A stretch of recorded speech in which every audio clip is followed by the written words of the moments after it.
الحمدللہ رب العالمین والعاقبۃ للمتقین والصلاۃ والسلام علی سید الانبیاء والمرسلین اما بعد۔ سامعین و ناظرین، آپ کا خادم، آپ کا خیر خواہ شعیب شفیق سیالوی ایک اسلامی چینل سے آپ کے سامنے آپ کی خدمت میں حاضر ہے۔ دعا یہی ہے اللہ تعالی ہمیں دین اسلام کو مکمل طور پر سمجھنے کی توفیق عطا فرمائے۔ میری کوشش ہوتی ہے جتنے احباب ہمیں دیکھنے والے ہیں ان تک حق تعلیم پہنچے، حق بات پہنچے، اور میں یہ کوشش کرتا ہوں کہ وہ چیزیں جو ہمارے لیے ضروری ہیں سب سے پہلے وہ ڈسکس ہونی چاہیے۔ قرآن مجید پڑھنے کے حوالے سے کافی سارے لوگ پریشان ہیں، تو آج سے انشاءاللہ تجوید و قرات کے ساتھ قرآن پڑھنے کا طریقہ اور مکمل قوانین انشاءاللہ ہم شروع کر رہے ہیں۔ سب سے پہلے قرآن مجید کو جو پڑھنے کے آداب ہیں وہ ہمیں معلوم ہونے چاہیے، اور اس وقت قرآن مجید کی تعلیم کو عام کرنے کی ضرورت اس لحاظ سے بھی ہے کیونکہ پچھلے دنوں جو سویڈن کے اندر قرآن مجید کی بے حرمتی کی گئی، تو ہمیں قرآن مجید کو تجوید و قرات کے ساتھ پڑھنا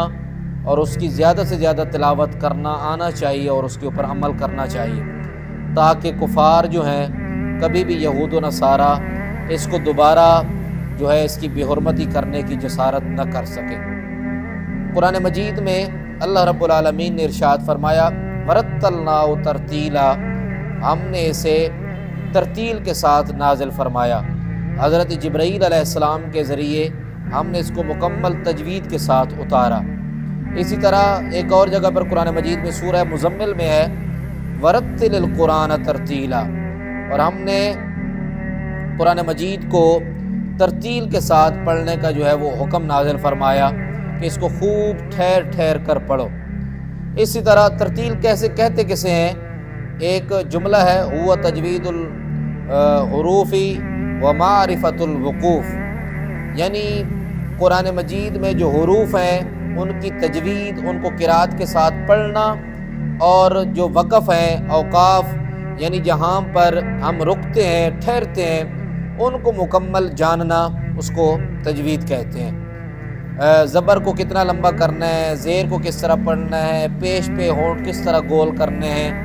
اسی طرح الف ہے، واو ہے، واو کے اوپر ہمارے ہونٹ کس طرح گول ہونے چاہیے، اور ہر حرف کو اپنے مخرج سے ادا کرنے کو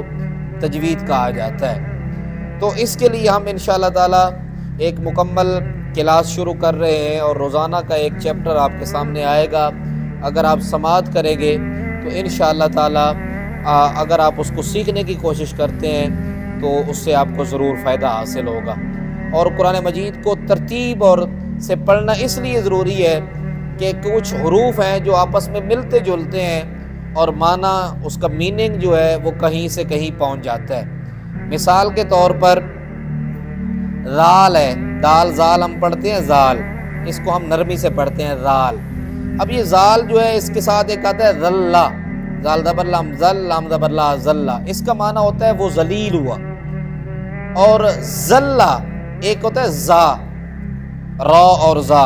را کے بعد ایک زا آتا ہے، اس میں تھوڑی سی سیٹی ہوتی ہے، اس میں تھوڑی سی سختی ہوتی ہے۔ اب اس کا معنی ذلہ کا ہوتا ہے وہ پھسلا۔ اگر ہم نے ذلہ کو ذلہ پڑھ دیا تو اب معنی ہو گیا وہ ذلیل ہوا۔ اسی طرح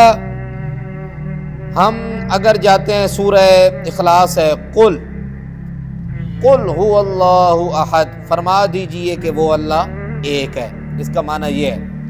اب قل ہے، اس میں موٹا قاف ہے دو نقطوں والا، لیکن اگر ہم اس کو باریک کاف کر دیتے ہیں قل، اس کا معنی ہوتا ہے کھاؤ وہ اللہ ایک ہے۔ اب معاذ اللہ معنی کہاں پہ کہاں پہنچ گیا۔ اگر ہم موٹے قاف کو باریک کاف پڑھتے رہے تو ہماری صورت ہی مکمل طور پر غلط ہو گئی، ہمارا میننگ غلط ہو گیا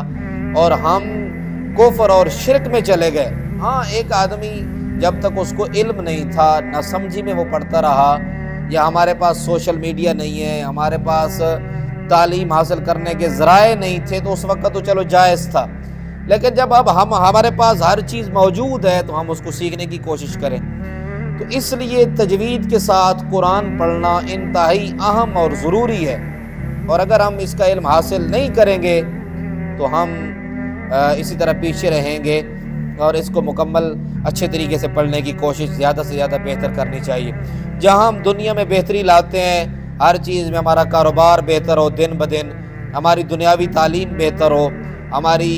انگلش جو ویکیبلری ہے اس کے اندر بہتری آئے، تو ہمیں یہ بھی چاہیے کہ وہاں پر ہماری گرامر، عربی کی جو گرامر ہے، قرآن کو پڑھنے کا جو طریقہ ہے، اس میں بھی بہتری آنی چاہیے، کیونکہ یہ اللہ اور اس کے رسول صلی اللہ علیہ وسلم کا کلام ہے۔ اور یہ بھی آپ کو معلوم ہونا چاہیے، جنت میں جو زبان بولی جائے گی وہ بھی عربی ہے وہاں پر، اور قبر میں جو ہمارے سوال ہونے ہیں وہ بھی عربی میں ہونے ہیں۔ من ربک ما دینک ما کنت تقول فی حق ھذا الرجل، یہ جو تینوں سوالات ہیں یہ بھی عربی کے اندر ہیں۔ تو اگر ہمیں عربی سمجھ ہی نہیں آئے گی اور اس کا جواب ہی نہیں آئے گا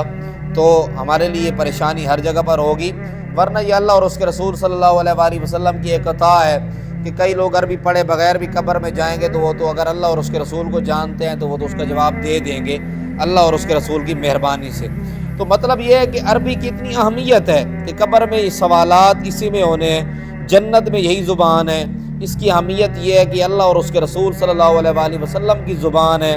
اور ہماری سب سے بہترین کتاب قرآن مجید عربی زبان میں ہے، تو اس کو سیکھنے کا، اس کو پڑھنے کا، بولنے کا، سمجھنے کا بھی طریقہ ڈھنگ آنا چاہیے۔ تو آج ہم نے یہ چیزیں سیکھیں کہ تجوید کی کتنی اہمیت ہے، قرات کے ساتھ پڑھنے کی قرآن مجید کی کتنی